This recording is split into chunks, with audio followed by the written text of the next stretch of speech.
Welcome to Sweet Life Beat Life. We hope this video helps. You start by listing every force acting on the object so nothing is missed. Sketch a free body diagram with vectors originating at the object's center to show directions visually. Once done, choose convenient axes. Align one axis with motion or the plane to simplify components. If there's an incline, rotate axes to be parallel and perpendicular. Make sure to label magnitudes and unknowns. This step sets up correct signs for later algebra.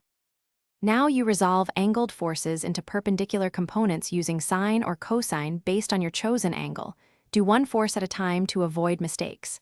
Then write the sum of forces separately for each axis, sigmifx and signify, assigning positive directions consistently. Include friction or normal forces with correct signs.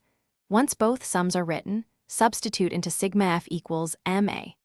This converts your diagram into solvable equations. Make sure units match so the arithmetic is valid. Solve the equations you formed to find the net force or acceleration. Isolate the unknown and perform algebra carefully. Once you have component results, combine them vectorially.